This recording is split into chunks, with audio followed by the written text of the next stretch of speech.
It was such an unexpected turn of events. To misquote what Churchill said about democracy, it's a hell of a lot better than the other alternatives. It was the product of struggle, of dreams, of imagination, and intense collegiality and intelligence. The Constitution still is the glue that holds the South African society together.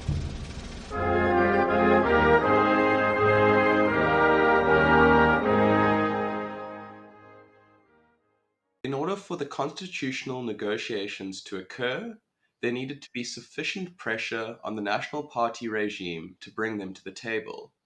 My guest today not only played a crucial part in exerting that pressure, but has also studied the period leading up to the negotiations intensely.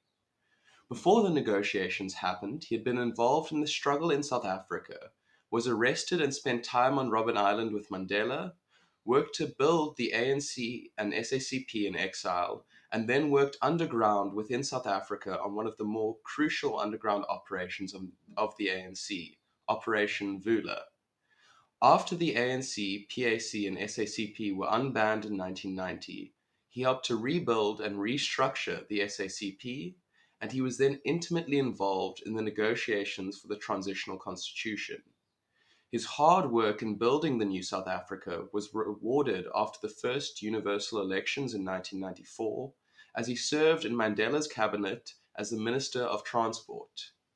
Mr. Maharaj received the Order of Luthuli Silver in 2016 for his excellent contribution to the struggle for liberation, and I am honored to have the opportunity to talk with him today about what he has given to this country. Hello, Mr. Maharaj. How are you doing? Good morning to you, Gabriel. So, Mr. Maharaj, where did you grow up?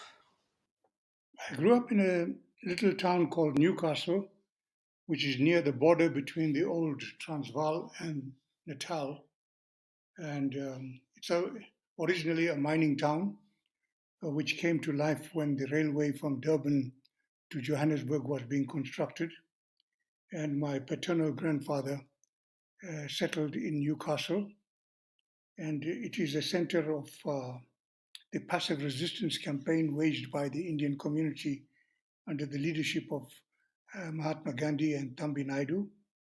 It is the place of the mine workers' strike of 1913. It was the town where many passive resistors in the 1946 campaign served their prison time. And I grew up being aware of those developments, learning from my grandmother about the strike. That's where I went to school as well. And again, the schooling capacity was built by the Indian community, being supported by the state. And I was fortunate enough that they had opened the matriculation facilities when I reached that stage. Until then, young people could not have that facility. And what was it like for you growing up during apartheid and seeing the apartheid state and having the kind and it having the influence on your life that it did? I, I was born at a time when South Africa policies towards the people of color were still called segregation. And I was a young kid of 13 when the apartheid system formally was introduced. But already under segregation, we were being separated. What apartheid did was to emphasize differences of religion, of culture, of language, and of skin color.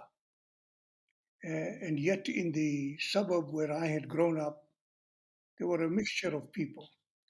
So, my recollections of apartheid are sharply based on suddenly being pitted against each other on the basis of our skin color, religion, language, culture. So much so that we had separate football clubs, soccer clubs for Africans whom we never saw, but although some of them lived amongst us. And amongst the Indians, a separate club. And even in that separate club, there was a soccer team for Muslims, a separate team for Hindus, and a separate team for Tamils. And so my experience of apartheid was one of daily humiliation and the fact that we were being taught to fear each other rather than to be friends with each other. That remained an enduring experience in my life.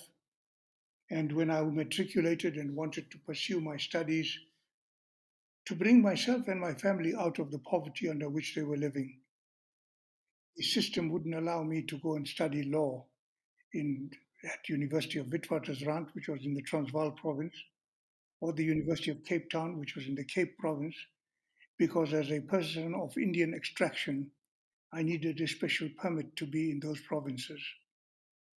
And so in the end, I ended up trying to study at Natal University in Durban, working as a part-timer, working and conducting my own life and paying for my way through university. And you mentioned that your grandfather had a significant influence on your kind of political consciousness, teaching you about the heritage of your community. So, would you say that you have always been interested in politics then, or when did your interest in politics and specifically your interest in contributing to the struggle really start? My grandfather paternal passed away in 1906, which is almost 3 decades before I was born, but it was my grandmother who recounted the incidents of the strikes and the passive resistance campaign. I couldn't say that I was interested in the political struggle at the time I left Newcastle. I was aware of it, but I had not yet reached a stage where I felt I needed to be actively involved. My involvement really arose when I went to university in Durban in 1953. And there I found a university which had an entirely separate campus for white students. And miles away from it was a facility in a free prefab building and using the afternoons, in the afternoons, the facilities of a high school devoted to Indian education.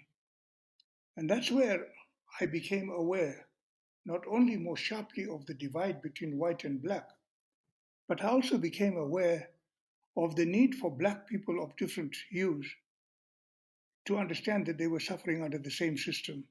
Because at that university, people of indigenous Africans, people of foreign extraction, such as Indians and colored people of mixed blood, were together at that university. And we were not allowed the facilities and the courses that were available to other students of white complexion. I wanted to study law, and there was no facility for that. And I pursued it by beginning to organize the students in order to get those facilities for us. So that is where the birth of my activism takes place. And that activism automatically took me into the political struggle. And you started university, you said in 1953, correct? Mhm. And you were arrested, I believe, in 1964 and sent to Robben Island.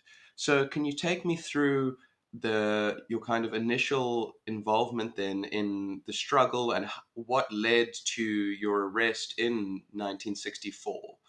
Through involvement in the university issues of getting facilities for people, students of color, I became directly involved, and the sympathy of the political organizations for our cause brought about a natural inclination for me to be involved in the politics of the country. But I was, as a youth, unhappy with the idea of a non-violent struggle, and I expressed it with the political organizations such as the Indian Congress. But that was a debate taking place. However, in my particular case, I began to be drawn to the progressive newspaper called The New Age. I began to sell it and I began to write for it, and I ended up, when the treason arrest took place, by becoming the manager of the Durban office. But I made a condition at that time because I wanted to now, given that I could not pursue my law studies, I wanted to go abroad to the UK. Eventually, I went to the UK, and in the UK in 1957, there was no support movement for our struggle. And during the strike of 1958, I became involved in activities in London building support for our struggle. That led me naturally to become more and more involved while I was studying at the London School of Economics. And when the Sharpeville massacre took place, I abandoned my job. I was working as a part-time teacher. I gave up my studies to take part in the demonstrations.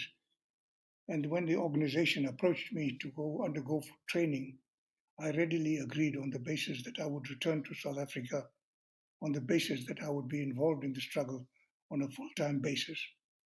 The result was that I trained in printing in the German Democratic Republic, and during that period, the decision was taken to launch the armed struggle, and I therefore switched over and also did a 6 month course in sabotage in the GDR.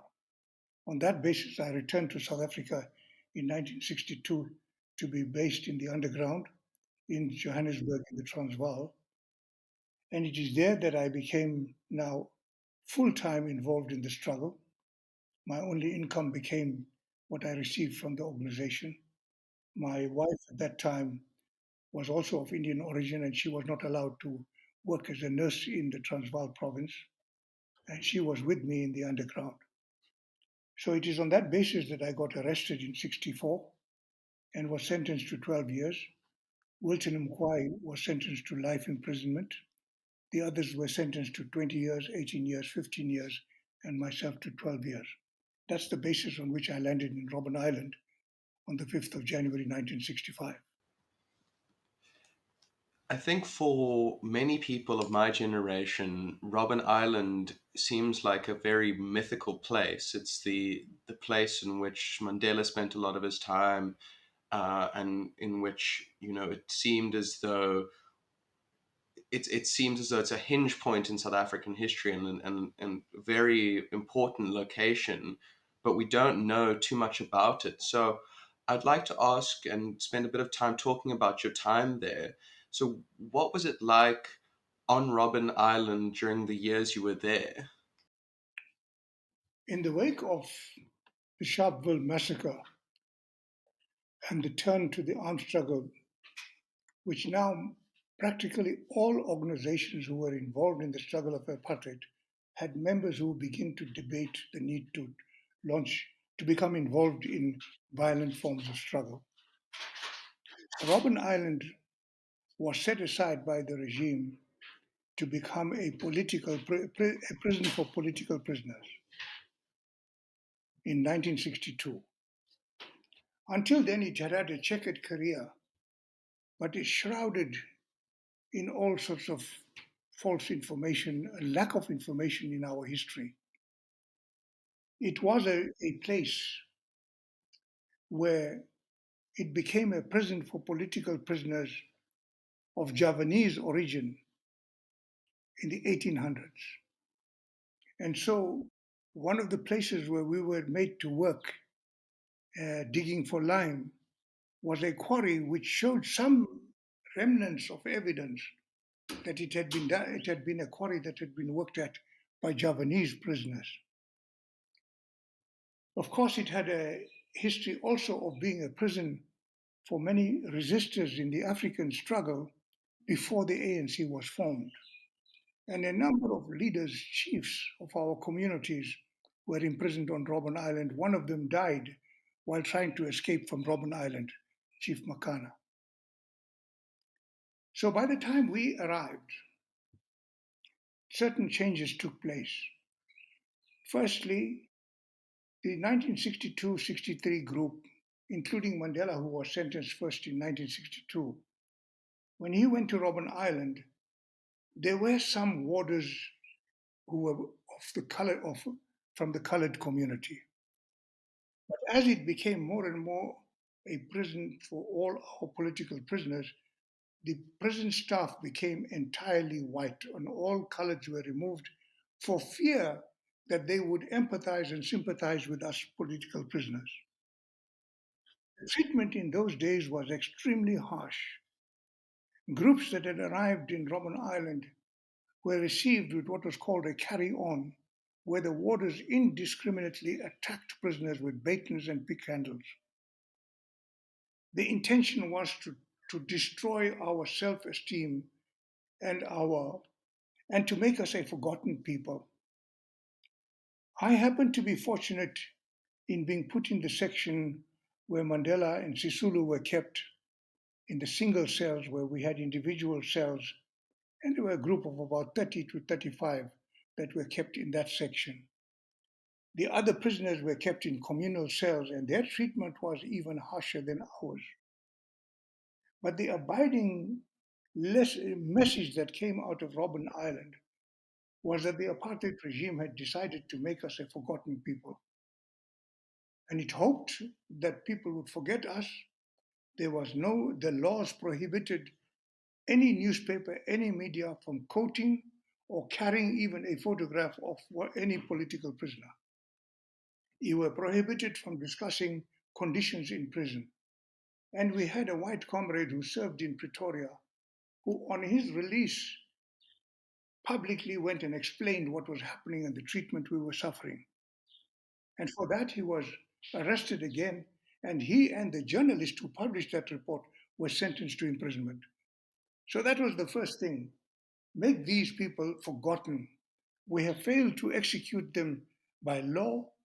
They are now imprisoned there, and particularly let's make Mandela a forgotten person. The second thing was, besides the physical torture and assaults, a psychological effort to destroy you. You were originally allowed one letter every 6 months and one visit per 6 months. And the letter could not be more than 500 words. And often it was so censored that what you received was disfigured and you could not see anything besides a greeting and a closure from the person writing to you. Your visits were monitored. My mother could not speak English properly, but it was a requirement that your visit had to be conducted in English or Afrikaans. And so all these efforts were found us in a situation where we had to decide how we conducted ourselves in prison.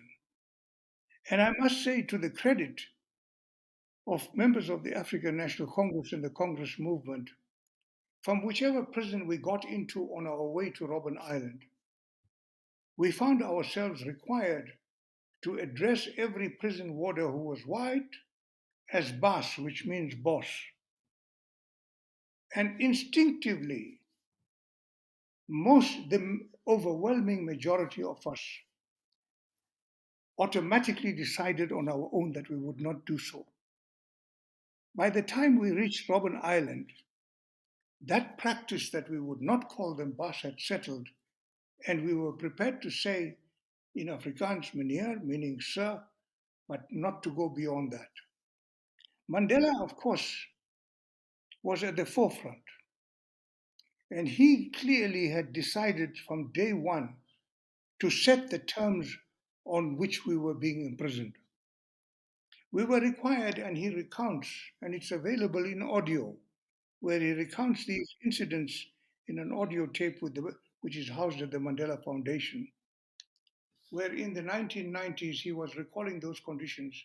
And he says that when he arrived in Robben Island with 3 other prisoners, and they disembarked, they were required to walk in twos.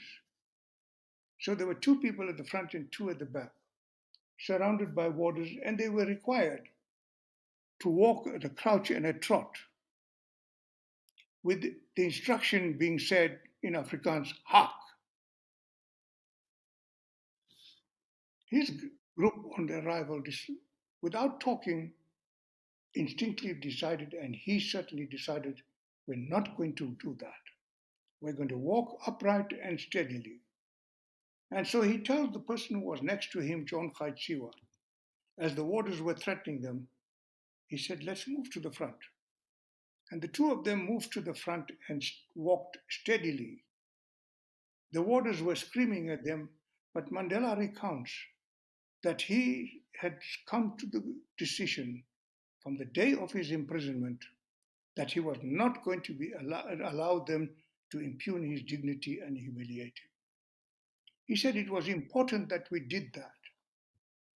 And that's the basis on which we began to wage resistance as prisoners. We were isolated from the rest of the prisoners, but we were began to clandestinely communicate. And one of the messages we received in early 65, while we in the 30 group of Mandela were still breaking stones in the quadrangle, we were informed by a person who brought the food, a fellow prisoner, that the prisoners on the other section, the majority, had gone on a hunger strike. We were at that time making representations to improve our conditions through Mandela interacting with the commanding officer. But the moment we heard about this, in the bathroom, we decided we're on strike as well. We didn't know why, what were the grievances.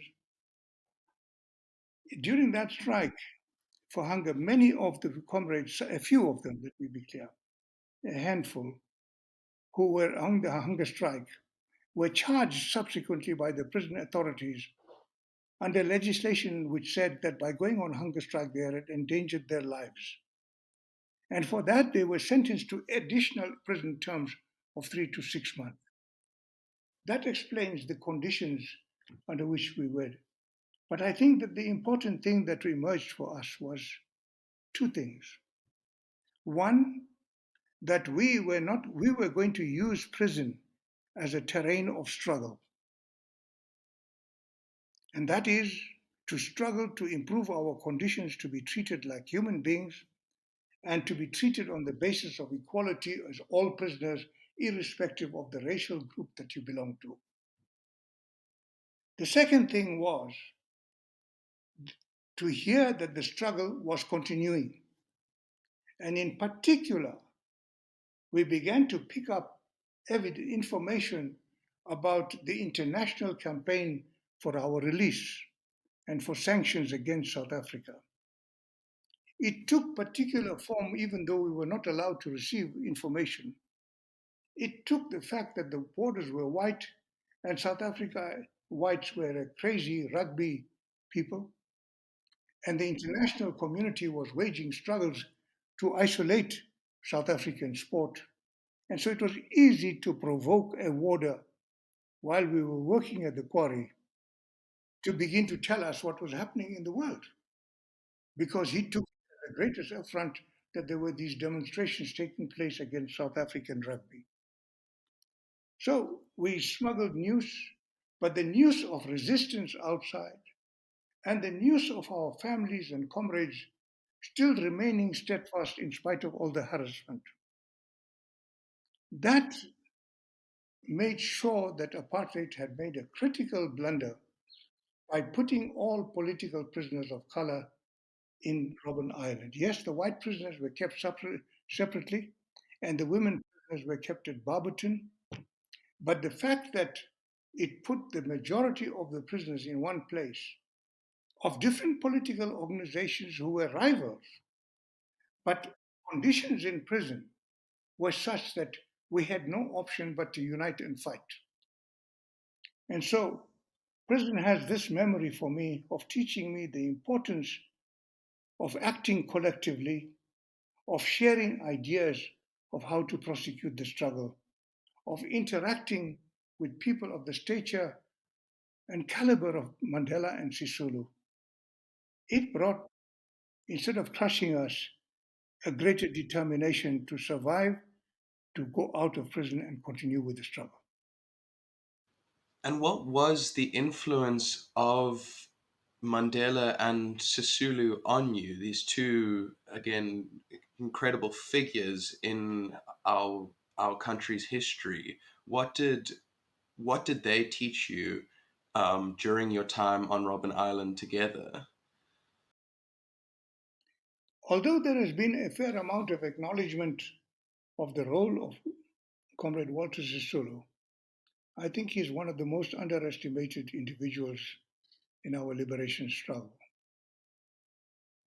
Yes, he had only been to school up to grade 4, but he was a remarkable personality he was so important to our struggle that you will see that even when the prison authorities allowed the first international visitor to Robben Island, which was a frame job to sort of praise the South African authorities. So a reporter from the UK came over and and wanted to speak to Mandela. And you have that photograph which testifies that Mandela then said and called for Walter Sisulu to be brought so that the two of them could meet this reporter. But what I learned from them is that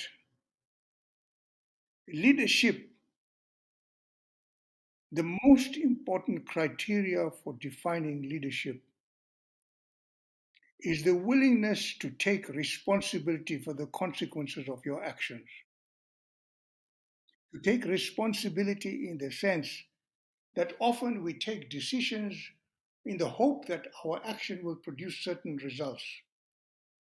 Most often in social struggle for change, those results are not what you desired. And quite often they are seen by people as a setback. And it is at that moment that you will have people who are in the struggle who will begin to want to look who to blame for the impasse that we've arrived at. There will be others who will want to say that when we decided on that action, he or she had opposed it. Those people disappear in history, they never become leaders. The one who becomes a leader is the one who says, I take responsibility for the consequences that have arisen and charts out a way forward. Now, Mandela epitomizes that lesson because even when he had been arrested in 1962 August, so he was in prison when the struggle continued and the decision to pursue guerrilla warfare was being taken. He was brought to that trial in 64 from prison. But he decided to take responsibility for all those actions, including what he was not involved in. Because he said, I was the person who championed the formation of Umkhonto we Sizwe, and I take responsibility. That is the famous speech that he made where he said, if need be, I'm prepared to die. But in prison, in that process of being told to walk in a trot, when we demanded and won the right to go to work outside of the quadrangle at the Lime Quarry, and the 30 of us were walking in fours, in rows of four. On all sides of us, there were warders with batons screaming at us in an atmosphere of brutality that we should hark. I was in the outer edge of the column, and the whisper came through, walk slowly. Believe me, I thought that message was totally unrealistic. I realized it was coming from Mandela, and I said to myself, it's all very well, he's somewhere in the middle, far away from the batons to give this instruction. I'm right close to the baton. And even though my mind said, follow that instruction, my muscles, my nervous system automatically began to make me walk faster because the atmosphere was filled with brutality and there were going to be batons raining on us. But what did I see? I saw Mandela work his way through the middle to the front row. From there, he was able to slow us all down. The warders kept screaming. None of us, no word came from us either to challenge them or to succumb to them. We just walked slower than ever. And I saw him, therefore, showing that leadership means that when you lead a struggle for freedom, when the people are under attack, if you're a leader, move to the front and take the blows. And that when people achieve a small victory, and want to celebrate. Help them, allow them to celebrate, but stand on guard so that they can celebrate freely, because maybe that's the moment when the regime may come down heavily and attack you. So you're not the participant in the celebration, you are there to enable it to happen. Those are some of the lessons that I learned from Mandela and Sisulu. And to me, the 12 years that I spent in Robben Island has been a privilege. That's a phenomenal thing to hear, given just the brutality. But I can understand that with experiences like that, that it must have you got to witness some incredibly special people, and were part of something incredibly special, and we'll actually get to the results of all of it and a little bit later in this conversation. But I think we can move now then to when you were released from prison after your 12 years in 1976. And then the next year, you find yourself deployed by the ANC in Zambia, which begins your exile. So, what were you doing during your initial years of exile before becoming a part of the NEC in 1985? When I was due to leave prison a year before that, Mandela and Sisulu, at the instigation of Comrade Katrada, had decided in December 1975 that we would clandestinely write Mandela's autobiography, and that I would be the person required to smuggle it out. And I readily agreed and participated in that process. I was determined at that stage not to leave the country. I was determined to remain in the country no matter what the regime did to me, to continue with the struggle. But Mandela and Sisulu assigned me tasks which made it imperative that on my release I would have to go abroad, to report to President Tambo, and to take out those manuscripts. I pleaded with them to also send a message to Tambo to say that once I had fulfilled my mission, I should be allowed to return to South Africa. And Mandela refused. He said to me categorically that the decision of what you are to do thereafter is a matter for the organization to decide, and that is in the hands of President Oliver Tambo. We cannot dictate from prison what tasks he should assign you. And we cannot dictate to them that they should send you back into the country. So we had anticipated that I would be house arrested, and indeed I was house arrested for 5 years on the release from prison, and banned from participating in activity, banned from moving into various areas of Johannesburg, of Durban, which were not Indian areas. I was confined to Meerwent, and I had to be home between 6 p.m. and 6 a.m. Weekends, I was confined to the flat, which I shared with my brother. I stayed under those conditions for 6 months in order to understand what were the circumstances and conditions that had arisen in the country. And I was granted that permission by Mandela and Sisulu, that if I was house arrested, I could stay in the country for 6 months before I escaped. I escaped duly in the beginning of July 77 and reached Lusaka, where I reported to Oliver Tambo.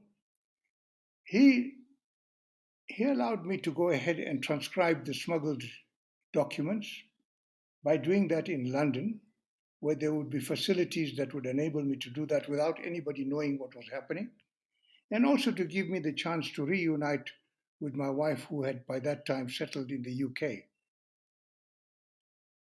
When I was about finishing that task, when in November 1977, Dr. Dadu, who was based in London and was the deputy chair of the Revolutionary Council, called me in London and informed me that a decision had been taken by head office that I should be deployed from Lusaka as the secretary of a newly established department called the Internal Reconstruction, Political and Reconstruction Department, which is a code name for organizing the ANC within South Africa. And that's the task that I then assumed fully in January. And I remained the secretary of that structure, working primarily inside South Africa, until I was then assigned to be the commander of Operation Vula, which required me to re-enter and settle in South Africa on an indefinite basis. And I did that in 1988, July. So my work was confined to organizing in the country, but there were moments when I was sent to various countries abroad to reinforce the anti-apartheid struggle, of which I had been a founder member in 1960 in the UK. And I went to various parts of the world, went to make representations at the United Nations, etc. But life had separated me and my wife, and I was now working primarily from the neighboring countries of South Africa, Botswana, Swaziland, Mozambique, Lesotho, and then with Zimbabwean independence through Zimbabwe.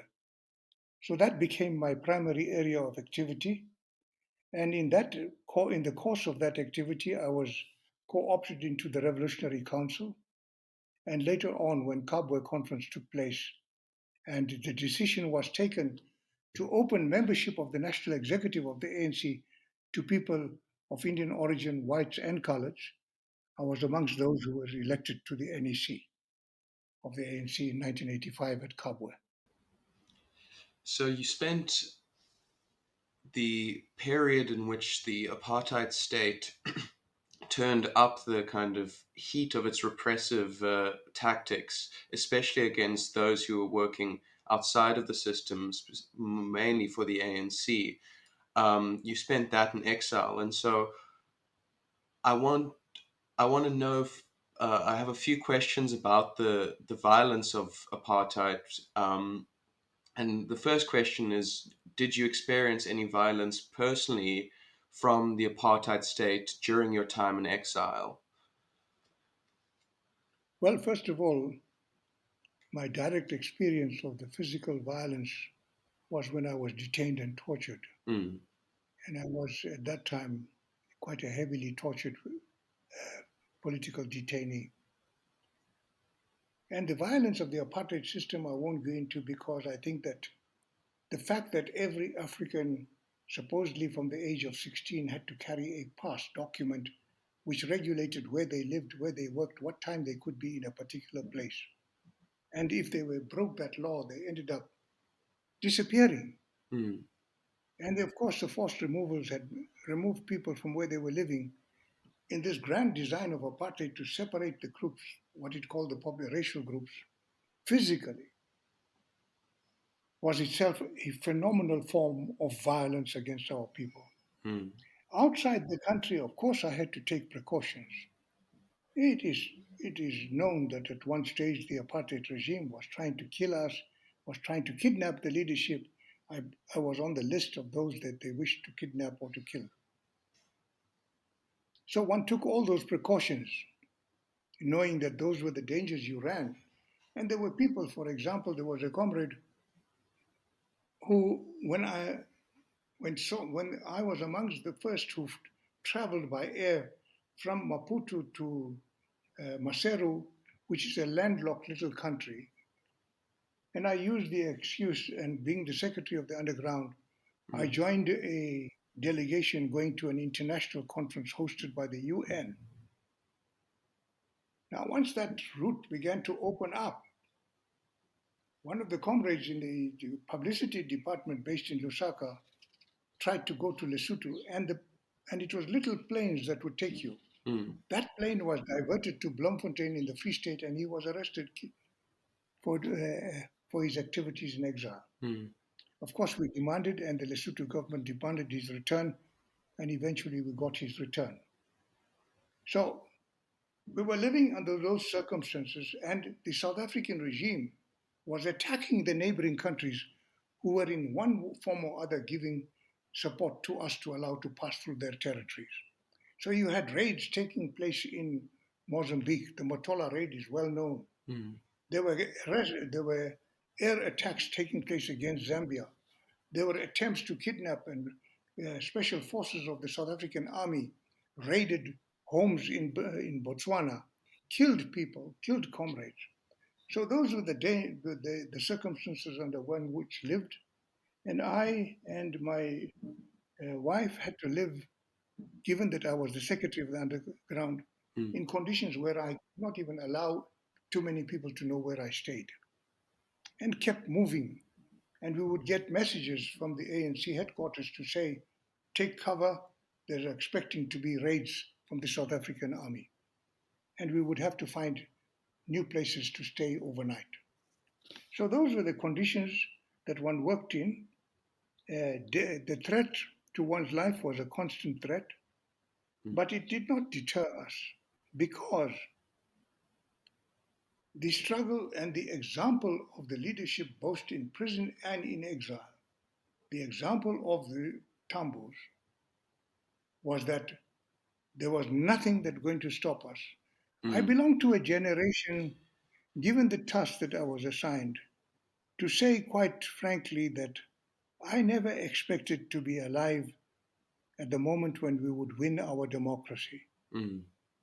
But it has happened that many comrades have died in that path. I have survived, and I've survived not only to see 1994 South Africa become a constitutional democracy. I have survived up to now, and I regard that as a huge bonus. I have just become, for the first time, a grandfather. Congratulations. What a bonus that at 87, I'm still around, and I'm able to go and pick up this little kid and hold her in my arms. That's incredible.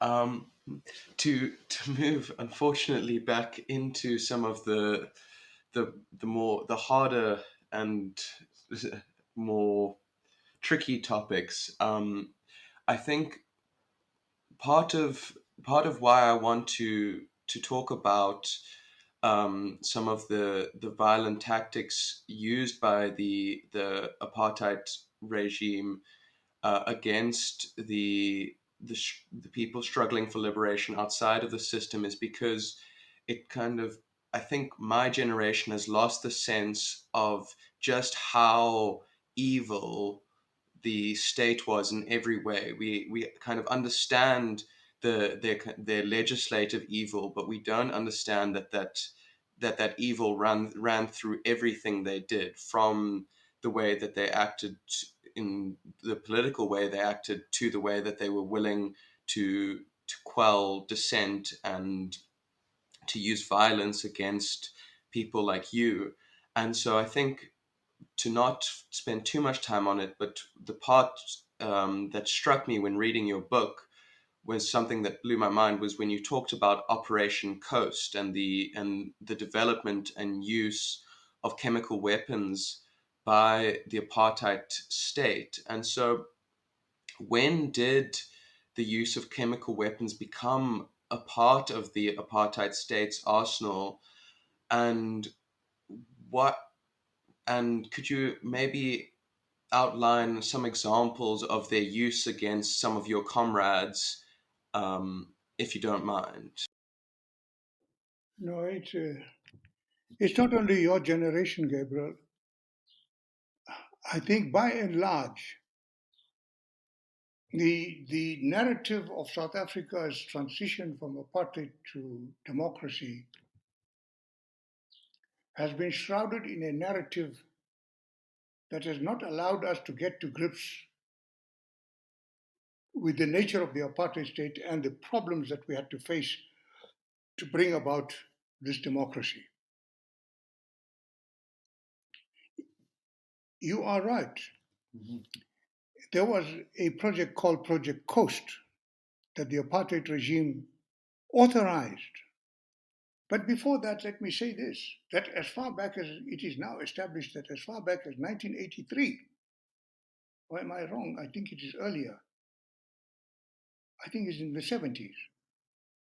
The apartheid state decided to engage in experimentation and development of nuclear weapons. Now, and those nuclear weapons were being designed to be used in order to smash the liberation struggle. Who were you going to use nuclear weapons against?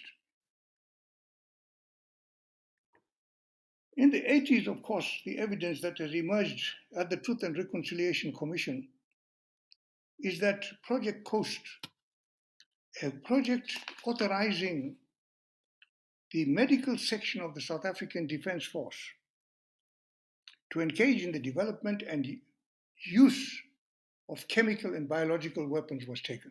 That decision was taken by the regime at the topmost level.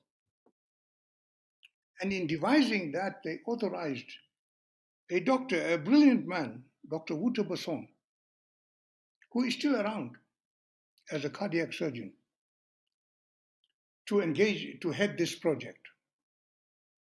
The evidence has come through that in Project Coast, it is through this development of chemical and biological weapons that they supplied the material to inject, for example, SWAPO detainees so that they became immobilized and put them on a plane and took them over the Atlantic Ocean and dumped them.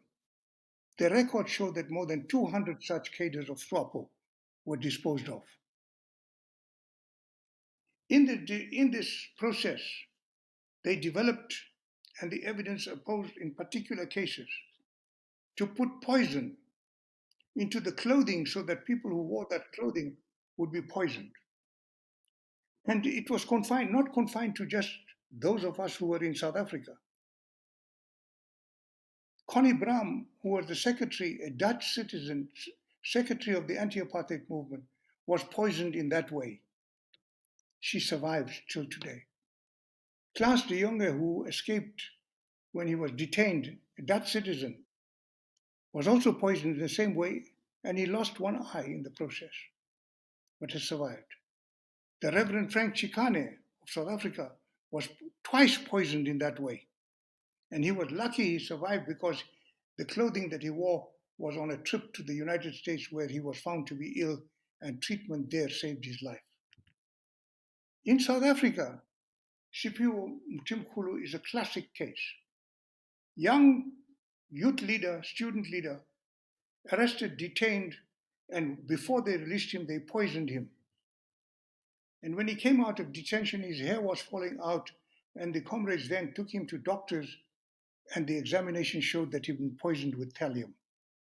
He then sued the police for poisoning him. But the next thing, he and another comrade, Topsy, disappeared. And the regime put out the story that they found the car at the border of Lesotho, and they believed that Siphiwe had fled into exile, and the ANC should account for his disappearance.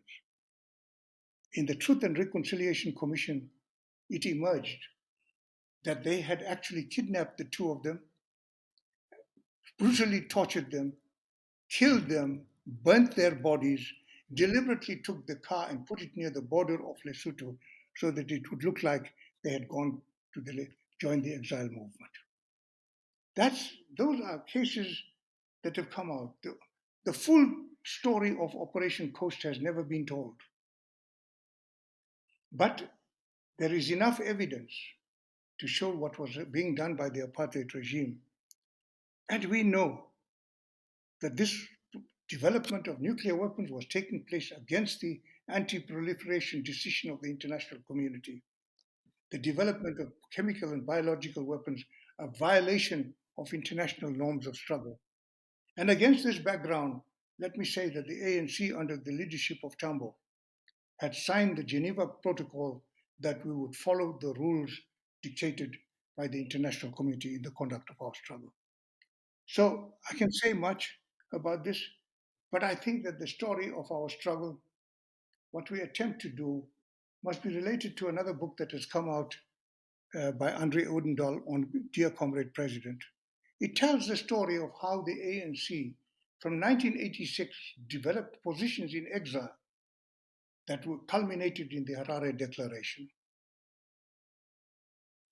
Those were the issues in the current situation where the narrative of our change has been told really through the eyes of the South African ex-intelligence system, of the British conservatives like Robert Harvey and the American conservatives. And it's only now that through documentary evidence, the green shoots of a new narrative are coming through. And so I have willingly participated in your podcast because I believe that it would help to reinstate the story, not with a view to take revenge. Let us be clear. We had to examine this problem deeply in the ANC, even when Mandela had been released and negotiations were now about to happen. We began to look at this problem, look at the experience of the world, look at the experience of the Nuremberg trials, look at the truth commissions in Latin American countries, and come to the realization that in our country, the way forward would be on the basis of creating a non-racial, non-sexist society. And to do that, when Mandela came into power as president of the country, the program that we had was premised on three fundamental legs. The first was the reconstruction of our socio-economic system so that everybody would benefit from it and it would serve the interests of all and not one racial group. The second was to reconcile our people from the bitter struggles imposed by colonialism and apartheid. And that meant reconciling between the oppressed and the oppressor, because we believe that the liberation struggle was intended to liberate not just the oppressed, but to liberate the oppressor also. And the third was to build a nation of black and white, of people of different religions and different cultures and languages, all of whom live within the borders of this country, into one nation. Those three were interrelated, and they premised our approach on the basis of reconciliation, not revenge. Unfortunately, the good efforts that we've made and the good efforts that have been done by, for example, Archbishop Tutu under the Truth and Reconciliation Commission have remained incomplete tasks, and the agenda of reconstructing our socio-economy, the agenda of reconciling our people, and the agenda of building a nation remain an ongoing project, incomplete, and at times attended to in a very tardy way. But our future depends on that. And I think part of the reason why we might have let slip our drive towards the three crucial points that you outlined, I think they are those are things that all South Africans nowadays can accept and can believe that those would be good. But part of the reason is I think we've lost the sense of the importance of the transition to democracy. And so thank you for being so willing to outline some of the horror that was faced by you and your comrades, because it's driving home to me just how much of a miracle it was that not only did you manage to survive all of the attempts that were being made to destroy the liberation movement, but you took that hatred and that oppression and that anger, and you turned it and you used it to motivate you to become better and to do better. And for that, I can only be, as a young South African, I can only be thankful. And I guess a question that I have related to it is, how do you think that the ANC and the liberation movement was able to maintain the push not for revenge but for reconstruction? I think that the strength of the ANC has always been that it sought to be the voice of the voiceless and of the oppressed. And in doing that, it always sought to put their interests at the forefront. But I think that in the course of our transition from apartheid to democracy,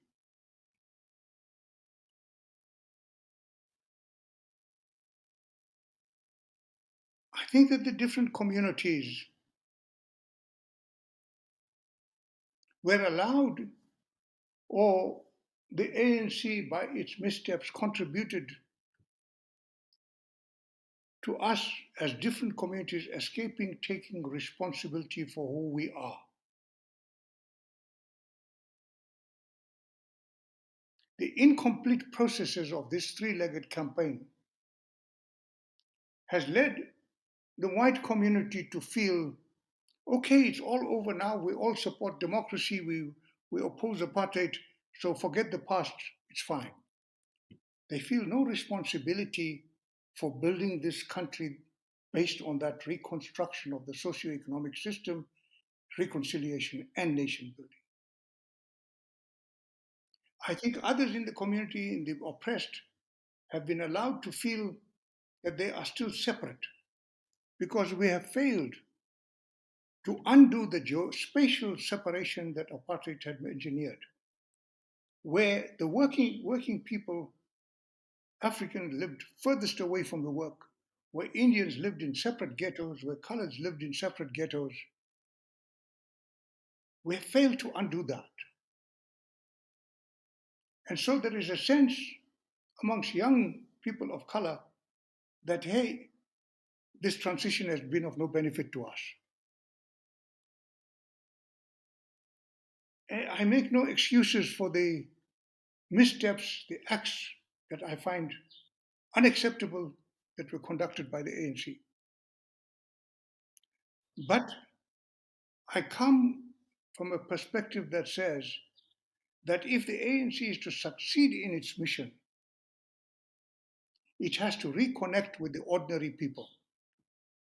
And it has to reconnect with all the communities, because that goal of bringing them all from that past into a common objective of rebuilding this country is a goal that cannot be avoided. Any political party that begins to work on the ground and begins to see the need for these three-pronged mission, if it connects with the people, will succeed.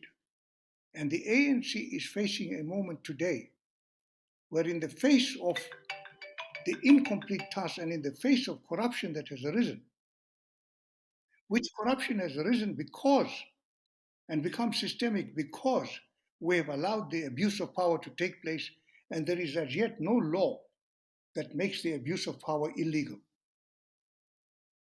If it faces those challenges, it will survive.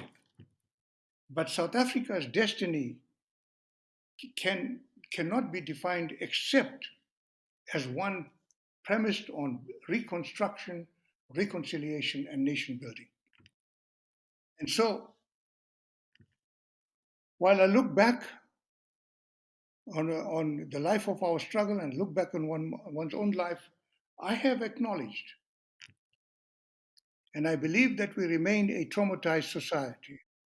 I have acknowledged that in pursuit of a noble, humane cause of the liberation of our people from apartheid and racism and sexism, the tools that we had to use, the instruments of struggle, sometimes contributed to brutalizing even people like myself.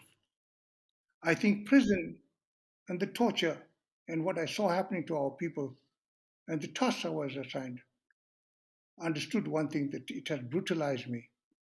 And I have said this in 1977 on a BBC broadcast when I was asked how has prison changed me. I said, before prison, I believe I could only kill a person in anger. But having come out of prison, I will never kill anybody in anger today. But the frightening thing is that what happened is that I could kill in cold blood. To that extent, the pursuit of noble goal embraced within it a dehumanization of my people, like a person like myself. Now, That is a challenge. That is a challenge not just for me, it's a challenge for society at large. How do we then take responsibility within the different communities so that we join hands in reconstructing this country, building, reconciling our people, and building a nation based on a sense of creating a humane society? So I'm going to draw us back um, into your personal history for a little bit more, and specifically for the period just before the constitutional negotiations, um, because I want to talk about Operation Vula. So, what did Operation Vula entail? And I guess alongside that, I have another question, which is what effect did the kind of total underground operations of the ANC have on the apartheid state's ability to maintain control over South Africa? I left prison in 1976, December. Amongst the documents that I was asked to smuggle out was a leaflet written by Mandela. When the trickle of news was coming through in August and September 1976 about the Soweto uprising. Looking at the situation, he in that leaflet coined the famous slogan that between the hammer of the armed struggle and the anvil of the united mass action, we shall crush apartheid and white minority rule. So, the idea of the fundamental role of the masses in struggle was the underpinning of the approach that we had. That leaflet was published by the ANC only in 1981 as having been smuggled out by Mandela, written by Mandela. Now, the problem that we began to see was that the Soweto uprising of 1976 had reconfigured the political landscape. Until then, between the Rivonia arrests and the setbacks of 1964-65, the idea that the masses could rise in and mobilize and act was felt to be an impractical project in the face of repression. Soweto and the strikes of the workers in 1973 in the Durban Pinetown region showed us the lesson. No.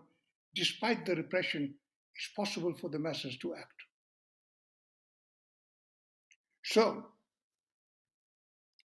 in prosecuting the struggle from exile, where we had to cross various countries before we reached even the borders of South Africa, we came to the realization as far back as 1981 in the Revolutionary Council and the National Executive that the conditions had matured where the masses were, there were spaces for the masses. They had carved out themselves in the face of repression for the masses to act. If we were to conduct the armed struggle as a useful contribution, it would be amongst the masses of the people that we would find refuge and a place to continue. But what was important was that the struggle and the illegality into which we had been driven had made us conduct the struggle in 4 different silos. The mass struggle, the armed struggle, the underground ANC within the country, and the international campaign to isolate. Each had become a separate silo. The moment had arrived now to bring these things into greater complementarity while maintaining their separation because of laws. To that end, the idea that it was necessary now to send leadership who was in exile into the country to unite with leadership that had emerged inside the country and to begin to coordinate these 4 pillars of struggle had now become the crucial challenge. And it is on that basis that the debate of how to prosecute that exercise culminated in 1986 after Kabwe, in President Tambo coming to me with Slovo, having been authorized by the NEC in a very cryptic decision, which authorized Tambo to take charge of the mission of sending people in to prosecute the struggle without the requirement of disclosing the details to the executive. It's on that basis that I was sent in, and the task of Operation Vula was first and foremost to create the condition for more leadership to come in from exile, to work together with the leadership that emerged in the country, to ensure that the mass struggle was prosecuted still in spite of different moments of repression, that the underground ANC thrived and provided a backbone to that mass struggle, that the armed struggle continued, and all of these would contribute to the international struggle being intensified. That was the mission that I was sent in as the overall commander, and it was now an exercise of a combined political-military effort. I think the ANC underground contributed enormously to the success of the struggle, because at the moment when it was seen that mass struggle was not possible, it was possible to show that the struggle was continuing, to encourage people in spite of setbacks we suffered in many missions. Many comrades sent into the country to do propaganda got arrested and landed in prison. The efforts to make a military incursion via the then Rhodesia with a combined operation with ZAFU in the Wonki and Sipulula campaigns was militarily a disaster. But it kept alive the idea that the struggle was continuing. And when the mass struggles began to take place and evidence themselves, we had to recognize and find a way to work together between the mass struggle without endangering it and the underground ANC. So, different people will evaluate the different contributions of the four silos, but I think that the best way to understand and to build the future is to recognize the complementarity of these four pillars of struggle, to recognize and honor all those who were involved in each of these four pillars, and then to draw lessons from them as to what we should be doing now for our future. And so, what was it like after Operation Vula was stopped in 1990, correct? And you were then able to, after the unbanning of the ANC, to return home. What was it like for you when you were finally able to return home legally to South Africa? I remained in the underground even after President Mandela had been released in February 1990, and began to work with him and Sisulu and Governor Mbeki and Raymond Mhlaba. But in May, the interaction with the regime led them to announce that they were lifting they were providing indemnity to the leadership, members of the NEC of the ANC, so that they could return home, travel in and out of South Africa to engage in the dialogue. On that basis, I went out clandestinely and returned openly in June 1990. I was part of the process of the leadership of the ANC deciding that when it went to the next bilateral meeting with the regime in Pretoria on August 6th, the ANC would go with a position that it would suspend the armed struggle in order to drive the negotiating process with greater speed. And up to then, the negotiations were still confined to bilateral talks and nothing formal was happening. The country was in turmoil because the third force was continuing to pit black against black. And more people died in that period between 85 and 1994 in that strife. But The regime discovered that I had been in the country from 88 illegally. And on the 25th of July, I was arrested together with many others. Our trial was only abandoned by the regime in 1991. And when I was then a free man once more, the ANC decided to appoint me to be part of the negotiating team, and I became the joint secretary of what was then known as CODESA and later the multi-party negotiations and the TEC. So the transition, therefore, in my role has been clouded by many things. I think disinformation by the regime had sought to use my presence in the country as a maverick operation not sanctioned by the ANC. And many people who, because the decision had been taken in 86 that Tambo would not inform the NEC of who was in the country and who was not, it allowed that space. So it caused a lot of dissension. I think the campaign for my release and my colleagues faltered here and there. But in the end, it pulled through. And I'm happy to say that in the processes that unfolded, in spite of the fact that some of us were marginalized, I personally took the decision. Having served in government, I realized that for myself, the 5 years in government had taught me that I was not a politician. I did not join the struggle for politics as a career. What had happened in 94 under democracy is that politics is now a career. I had joined the struggle as a freedom fighter, and as I say, I did not even expect to be alive at this stage. And therefore, the role of being a politician as a career politics was alien to my personality and makeup.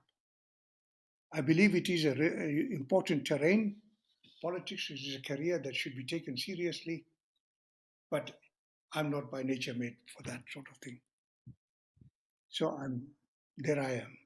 And so, being the joint secretary for CODESA and then the multi-party negotiating process, I have a question about the difference between the two, because obviously the CODESA negotiations ended in a stalemate and then kind of resumed under the new guise of the multi-party negotiating process. And what do you think was the crucial difference between the two processes that meant that the multi-party negotiating, the MPNP, could be successful where CODESA had ended in stalemate? I think South Africa's negotiated path from 1990 to 94 was a very haphazard process. It was not a straight line. The presence of violence had led an initiative that combined brought by the business community and the liberation movement and other political parties to agree to a process called the National Peace Accord. It played a very important role. It was decided upon in 1991 September, and it played a very important role in allowing that when violence manifested itself in different parts of the country, to try and engage with that and bring peace. The important thing is that it then allowed the negotiations to continue, created the space. The regime had been playing, in my view, a holding operation with a strategy where it believed that repression, that violence to third force and its delays needed to stretch out the negotiating period to try and weaken the ANC. And we were confronted with the task of pushing it. So when CODESA was formed, the regime and certain political parties, such as the Inkatha Freedom Party, thought that they were of one mind at the table. And we had agreed to that process, which 26 parties participating, the majority being political formations spawned under apartheid. But we, as the ANC, decided that while pursuing that, we recognized the differences and we sought to create the Patriotic Front by drawing in all the political formations that were there at the table. Violence played a critical role, but at the negotiating table, I think the regime made a critical mistake when they called the referendum amongst the white community of 1992, and the result was an endorsement of President de Klerk to pursue his agenda at negotiations. I think he overread the message, and they became even more recalcitrant at the negotiating table, so that in the face of the Bopatong massacre in 1992, the ANC called off the negotiations. A bilateral process proceeded, and I was part of that group led by Cyril Ramaphosa and Mayor Ruth Mayor to continue to see if they could not bring the talks back on track. And the record of understanding of 1962 enabled us to get it back on track. But the important thing about that process was that it detached the alliance of the IFP and the National Party. So when the negotiations resumed, the Inkatha Freedom Party insisted that it could not be a continuation of CODESA, it had to be something new. We agreed nominally and therefore called it the multi-party negotiating process. The role that I played as the Joint Secretary at times is overestimated.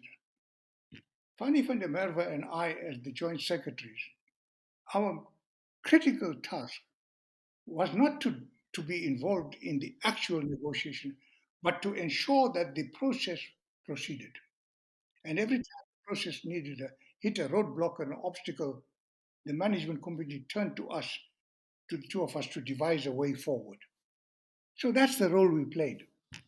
But having adopted the interim constitution at the multi-party in November 1993, and having set the elections for the 27th of April, we created the Transitional Executive Council as a mechanism to ensure that the apartheid regime did not misuse its power and tilt the playing field in favor of itself in the forthcoming negotiations. So Fanny and I became the joint secretaries of the TEC charged with that task. And it was too short a period, January to April, to create a new institution and to fulfill its task properly. But we did our best. We ensured that with the cooperation and support of the peace process and of the working together with the apartheid regime, the elections took place on the 27th of April. The white right wing and the black right wing had sought to work together to arrest this process. They failed. The last act of sabotage, which took place a day before the elections, was conducted by the white right wing when they bombed the airport, which is now known as the Oliver Tambo International Airport, but failed to stop the elections from being halted. The elections took place, and it was one of the most magnificent acts of seeing South Africans of all colors, creeds, and religions standing together in the queues, exercising the right to vote. So, what was it like being part of the first cabinet in democratic South African history, having seen and witnessed this incredible transition? The government of national unity, which was an enforced coalition enshrined in the interim constitution while a pilot constitution is being written by the elected body, was not an easy place. In the coalition, any party that won more than 5% of the votes was entitled to a proportionate number of seats in the cabinet. And three parties were in that coalition: the ANC as the biggest party, the National Party with about 20%, and the IFP, which had just above 5% of the vote. It was not an easy space to sit at the same table with people who had planned to murder you and had killed so many of your people. But we had to sit at the table because it was the bridge that would allow us to cross over to a truly democratic, majority-based democracy. Two things became problematic. One was the final constitution to be written by the Constitutional Assembly, which was done by 1996. And the second was to craft and shape the Truth and Reconciliation Commission, which would be a critical part of our process to reconciliation. In the meantime, while devising those laws in the different forum was proceeding,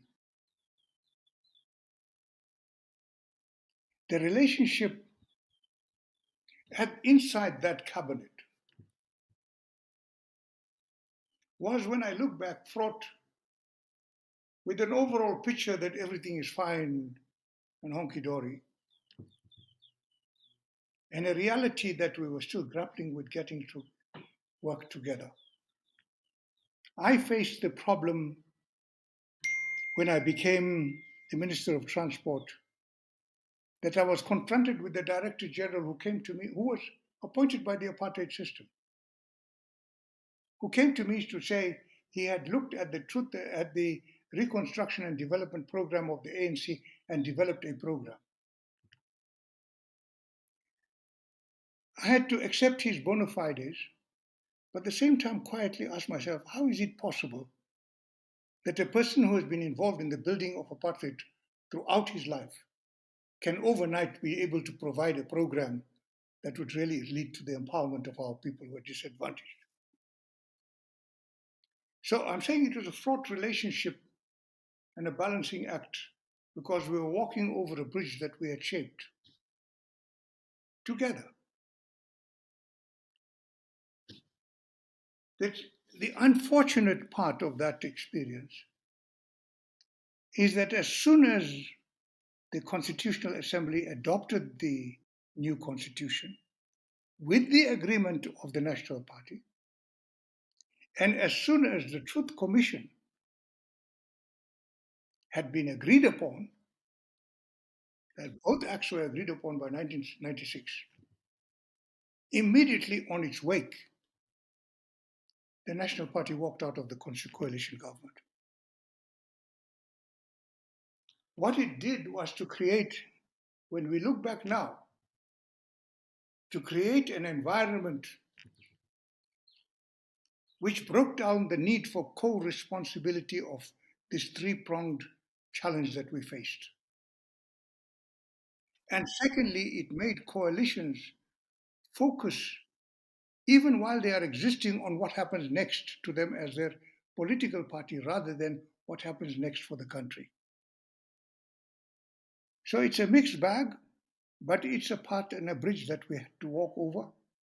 And I think the bridge served its purpose, that from 1994 to 1996, sorry, just let me, to 1996, when the Constitution was adopted and the Truth Commission was now enforced as law, and Mandela signed the new Constitution into law as president, he chose the venue of the Sharpeville massacre, and he chose the date of the 10th of December, which was the International Human Rights Day, as the occasion on which he signed that into law.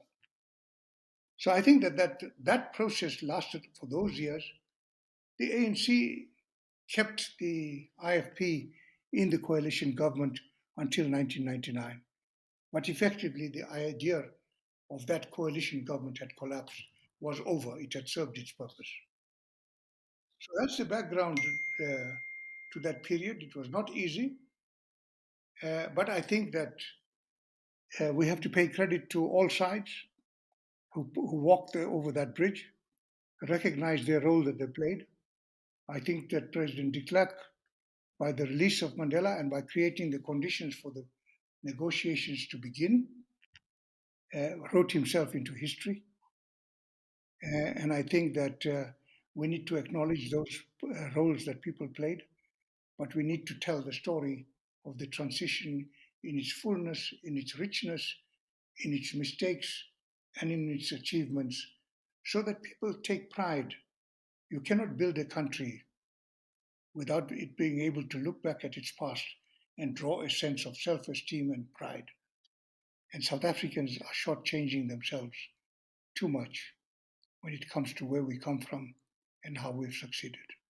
I agree with you 100% in that, in your final remarks there. It's part of the reason why I'm pursuing this project, this podcast project, is because knowing about it and getting and having the opportunity to speak to people like you, every time I walk away thinking more and more that we should everyone in this country should know intimately, as you say, the details of what happened and what we had to go through to get to the point at which we could have a transition to democracy. It's just it's mind-boggling that we are so shortchanged in, for example, our history education.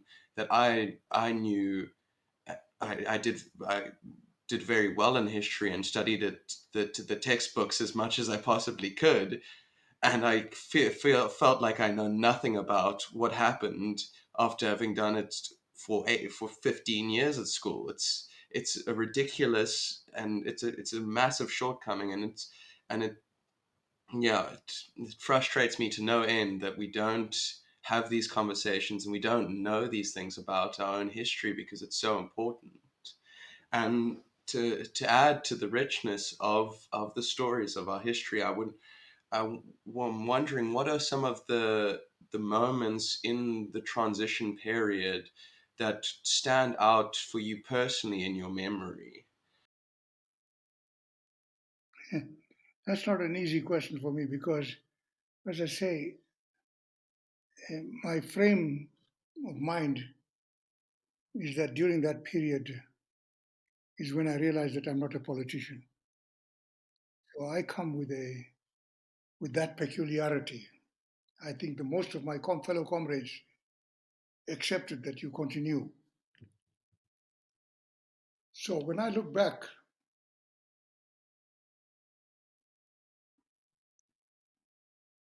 I think it was such a vibrant period where we were experimenting with how to make our democracy work. It was so exhilarating to want to develop policy by engaging with the masses of the people, by engaging with civil society, by going to parliament in the portfolio committee and inviting people from all walks of life to come and make inputs on the paper that you were presenting as a draft of policy. And then that sense that we were all working together.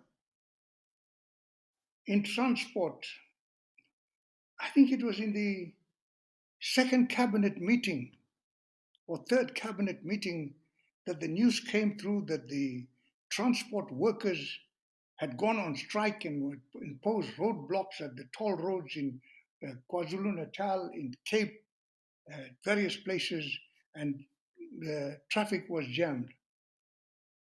And I received this news in the middle of a cabinet meeting, and all I did was to say, Comrade President, this is the news. Can I be excused from this meeting?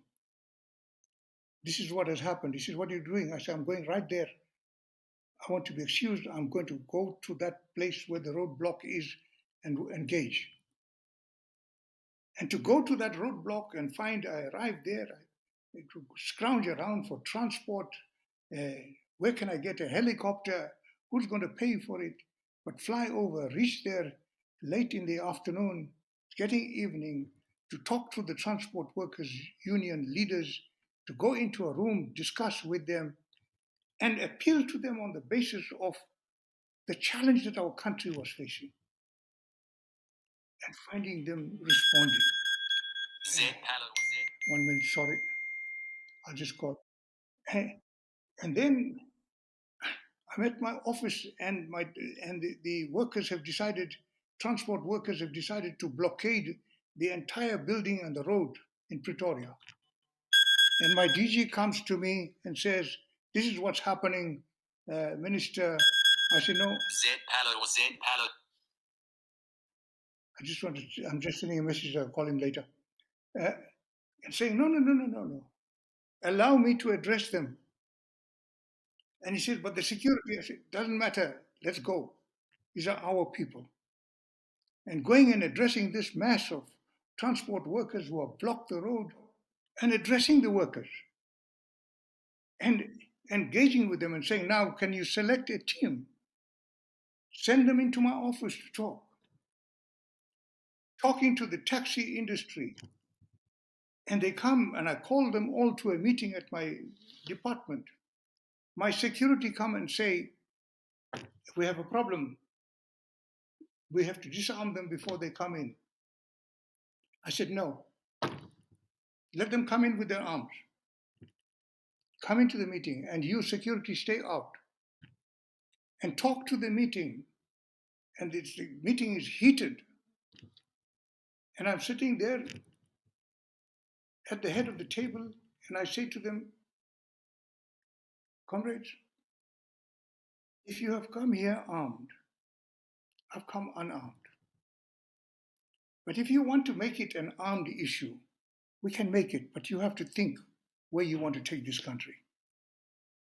And believe you me, the atmosphere was such that there was no shooting, there was no final agreement, but the dialogue was continuing. So I give these incidents from my life, and I remember the department called a meeting of all the taxi associations at a conference hall in Midrand in the hope of charting a way forward together. I went to open the conference knowing its agenda and left them. And by 3 o'clock in the afternoon, I get a phone call from the DG, say, "Crisis. The taxi associations have taken over the meeting and are now running it on their own." And I say, "I'm coming." And I get there, I walk into the hall. There is the taxi association person. The DG is on the stage. He's quietly briefing me in writing, but the taxi association man is addressing the conference and wishing them well and is issuing an ultimatum to government, I think a 10-point ultimatum. And he ends up by saying, wishing everybody speedy journey and safe journey home. And I have to get up and say, hold on. I called this meeting at our behest, and I want this meeting to continue, and I want us to see if we reach agreement. And I tell my DG, and he goes up and puts on a flash chart on those days, one item at a time, where points of differences are. And we talked and restored that meeting. We didn't have to use force, but the atmosphere was such that it was possible, in spite of all those issues, to engage, and we were in touch with the people on the ground. Where we are today, of course, raises lots of concerns. But if we can just do that reconnection, and if we can make sure that we root out the systemic nature of corruption, there will be corruption as it happens in all over the world, but not systemic as it became in South Africa. Our future is good, but to have that good future, we need to work together. I agree. And so I think what you're saying here segues very nicely into my last two questions. You gotta forgive me. I've got phone calls busy. don't worry about that. It's taken 1 hour and 30 minutes of my time. Yeah. Okay. So, my second last question, talking about the second last is talking about working together and the need to do that. And I think the transition was the first step in the attempt to construct an environment in which we might be able to work together as South Africans. And so, what are you most proud of having contributed to democratic South Africa and to South African democracy? I'm most proud of the fact that the path that the regime had compelled us to take during the Sharpeville massacre was presaged on an ANC message, and even Umkhonto's manifesto on December 1961 said, "This is the 11th hour. It is still possible to sit down and talk our way to a future." The regime would have nothing of that and would not countenance any meeting with the ANC. So we spent 30 years. And when a conflict intensifies, the bitterness grows. It becomes very, very difficult for people engaged in such a conflict to come back to the table. We owe a lot to the international community, and I mean by that the African states as well as the international community, Europe, Americas, and the Soviet Union, China, etc. We owe the entire world a lot for helping in the process. But it is the wisdom of the Mandelas and the Tambos and the Sisulus that understood that a situation was maturing where it may be possible to negotiate a way forward. Maybe. It never committed itself to that, but it began to make those preparations. And it is such a profound event that needs to be interrogated to see how, in the midst of conflict, how, as the struggle was being intensified correctly, we were able to create a situation and recognize that you could force the regime to the table. And having forced them to the table,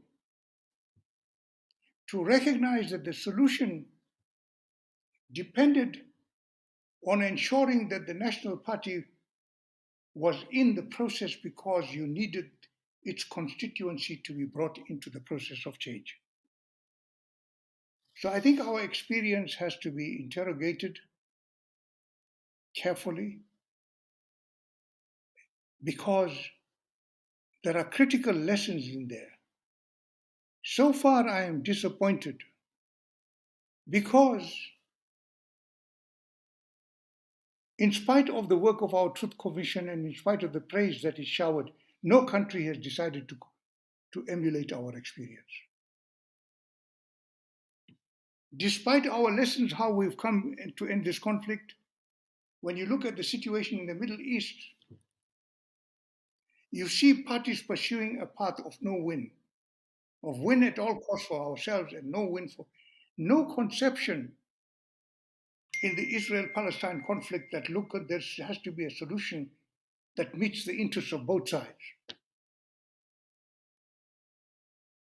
So I don't think that our experience has been sufficiently teased out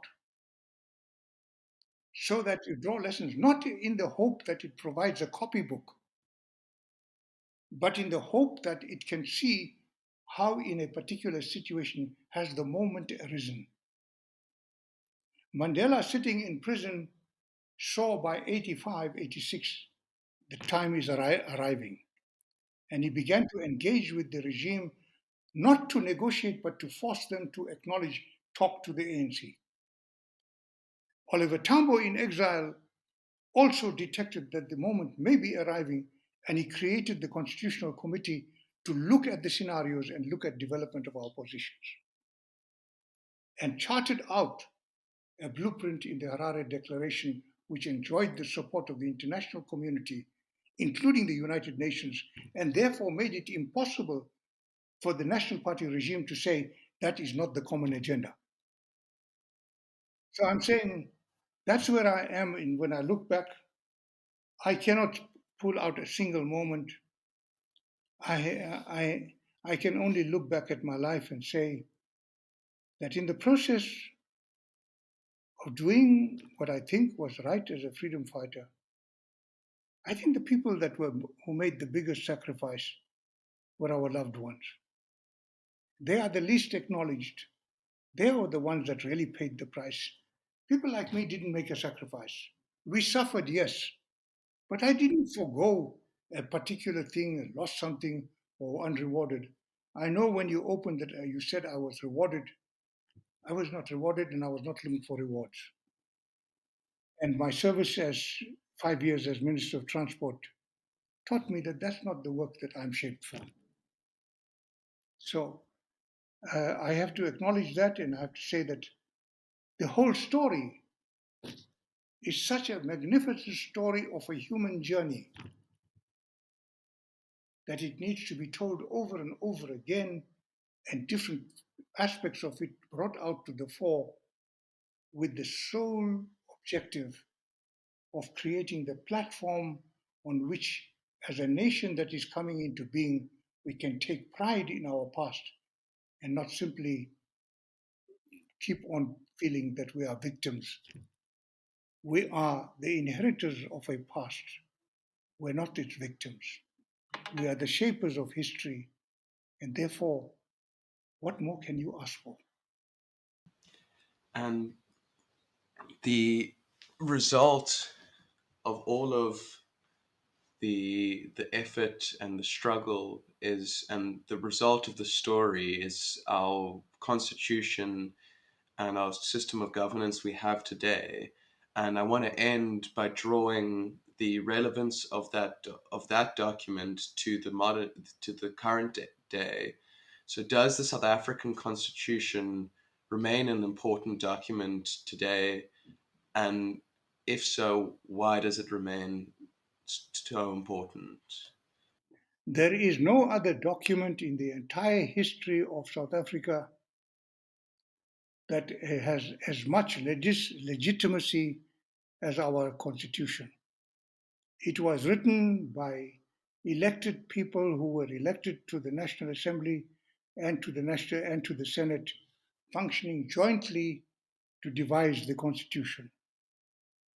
The second thing is that it drew a lot of lessons from the history of humankind throughout the world in its journey towards taking charge of one's life as communities and as individuals.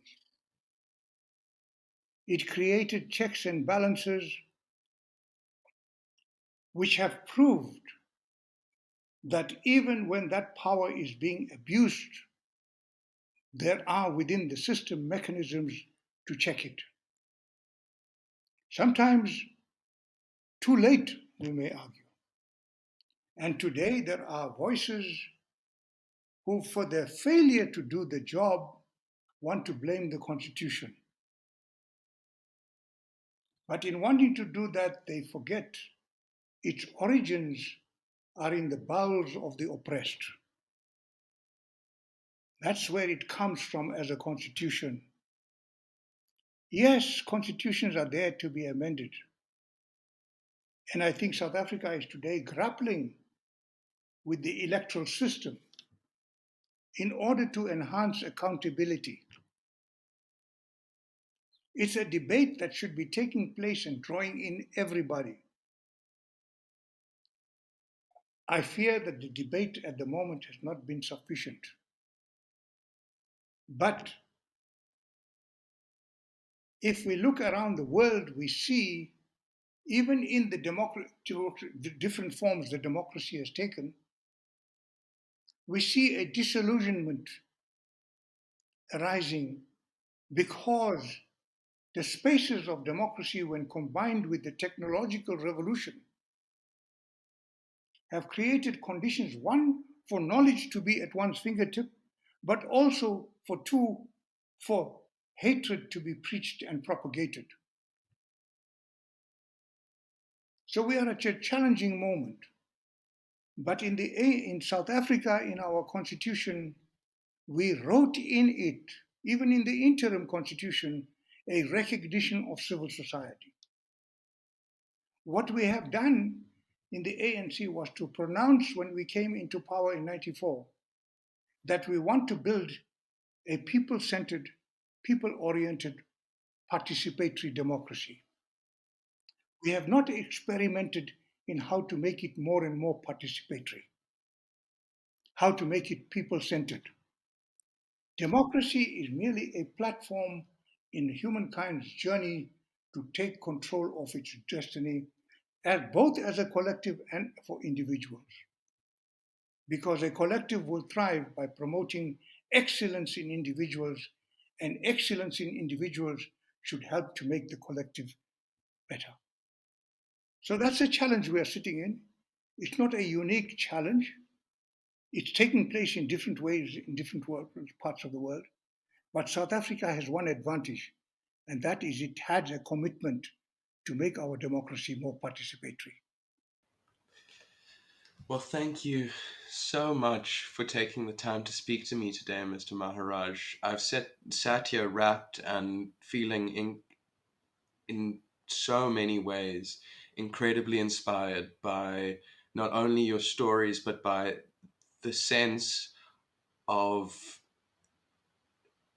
history that you've managed to provide to me, and the importance and the beauty of the suffering that provided the the historical moment which allowed me to live the life I've lived.